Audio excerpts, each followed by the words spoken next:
দর্শকের উপচে পড়া ভিড় হয় তখনই তো এই ঘটনাগুলো ঘটে। সবচাইতে বড় কথা হচ্ছে মধ্যবিত্তদেরকে হলে নিয়ে আসা।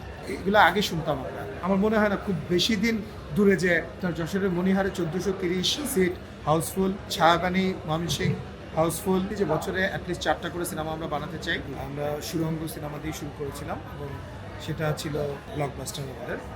আর এবার একটা অন্যরকম এক্সপিরিয়েন্স। আপনারা জানেন যে শাকিব খান এবং মেগাস্টার শাকিব খান উনি এবং রায়হান রাফি এই কম্বিনেশন আমরা ঘটিয়েছি, যেখানে চঞ্চল চৌধুরী যুক্ত হয়েছে, নাবিলা চক্রবর্তী আছে, নাবিলা আছে এবং অন্যান্য আরও অনেক শক্তিমান অভিনেতা আছে। সো এটা কিন্তু একটা কম্বিনেশন, যে কম্বিনেশনটার জন্য আমরা আসলে নিজেরাও ওয়েট করছিলাম যে কোন গল্পের মাধ্যমে কিভাবে ডিজাইন করলে সব ধরনের দর্শককে একটা ছাদের নিচে নিয়ে আসা যায়, এবং সেটাই কিন্তু আমরা চেষ্টা করেছি। এবং দর্শকরাও দেখবেন, আপনি সিঙ্গেল স্ক্রিন থেকেও যখন দর্শকরা বেরোচ্ছে তাদের রিয়াকশান, মাল্টিপ্লেক্স থেকে যখন বেরোচ্ছে তাদের রিয়াকশান। সবচেয়ে বড় কথা হচ্ছে মধ্যবিত্তদেরকে হলে নিয়ে আসা, কারণ আমাদের সমাজে তো মধ্যবিত্ত সংখ্যাটা সবচাইতে বেশি। সো তারা যখন হলে এসে ফ্যামিলি অডিয়েন্সকে আমরা যখন টানতে পারছি, তার মানে আমরা যে চেষ্টাটা করেছি সেটা কিছুটা হলেও সফল হচ্ছে বলে মনে হয়। দর্শকের উপচে পড়া ভিড় হয় তখনই তো এই ঘটনাগুলো ঘটে।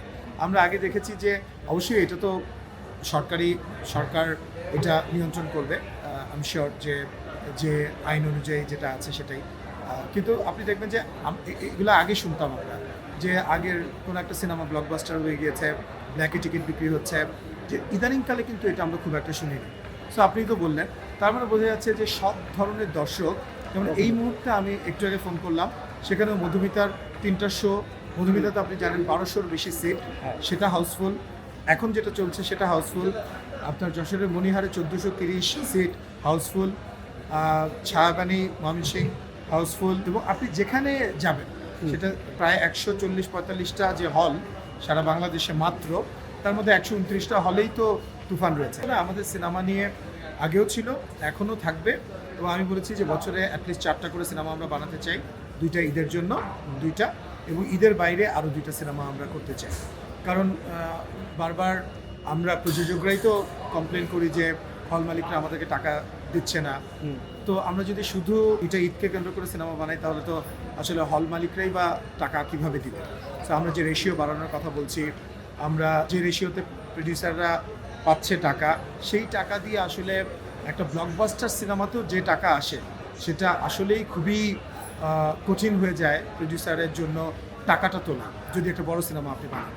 তো এইগুলো যদি একটু স্ট্রাকচার করে ফেলা যায়, সরকারের কাছেও আমাদের সেই অনুরোধ থাকবে।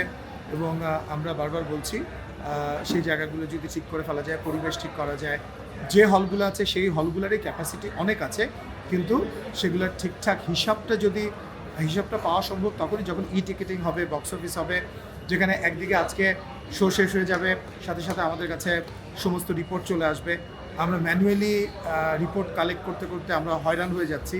তো এই জিনিসগুলো যখন ঠিক হয়ে যাবে, আসলে ইন্ডাস্ট্রি তখন এমনিতেই বড় হয়ে যাবে, তখন আমরাও বড় সিনেমা বানানোর সাহস করতে পারবো, হল মালিকরাও তখন আমাদেরকে সাপোর্ট করতে পারবে। সো এটা কিন্তু ভাইস ভার্সা, এটা দুই পক্ষেরই আসলে দুই পক্ষকে সাপোর্ট করতে হবে। এবং সবচাইতে বড়, সরকার যদি একটু এগিয়ে আসে, আমাদের সেই অনুরোধই থাকবে যে সিনেমা হলগুলোকে আরেকটু সাজানো এবং স্ট্রাকচার করার ক্ষেত্রে আমাদেরকে সহায়তা করা।